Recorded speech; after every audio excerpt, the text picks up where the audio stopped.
કે આપણી હમે વાત કરવા માંગે છે કે અમારી આ પ્રાચીન ગરબી અંદાજિત આપણે 23 કે 24 વર્ષ થયા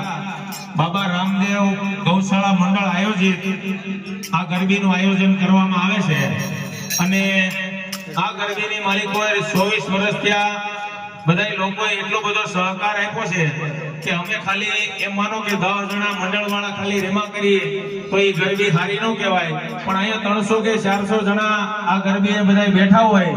અને એનો ઉત્સાહ છે કે જાજા માણસો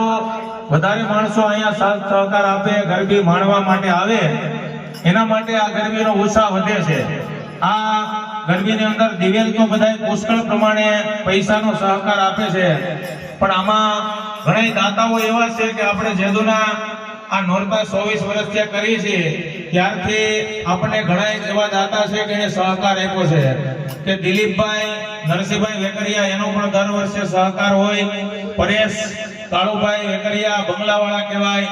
એનો પણ સહકાર હોય, એનો તો મારો 3 ગરબીમાં 1 લાખ રૂપિયા સુધીનો સહકાર હોય, લાણી આપે,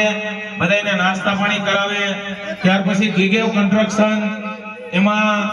રાજુભાઈ રતનપરા અને વિજયભાઈ વેકરિયા, અને હવે એમાં જેમ દૂધમાં સાકર ભળે એમ એક ગીગેવ ટેક્સટાઇલ નવું ચાલુ થયું છે, એમાં પણ બીજા 2 જણા ભળી વિજયભાઈ રાજુભાઈ રતનપરા ભાદાભાઈ વેકરિયા અને આ મેહુલભાઈ વેકરિયા એનો પણ આપણને ગરબી મંડળને ઘણો બધો સહકાર મળે છે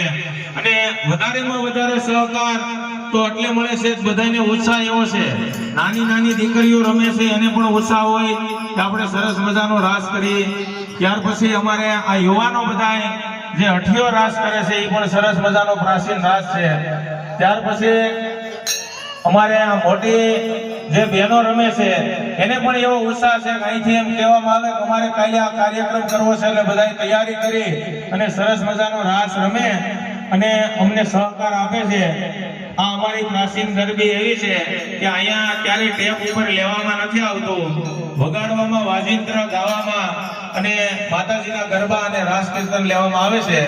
તો ખૂબ ખૂબ ધન્યવાદ। આ નવરાત્રીને માણવા જે કોઈ લોકો આવે છે અને નવદુર્ગા માતાજી ઘણી બધી પ્રેરણા આપે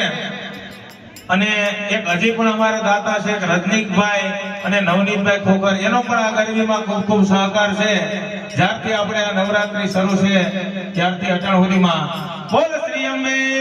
માત કી જય।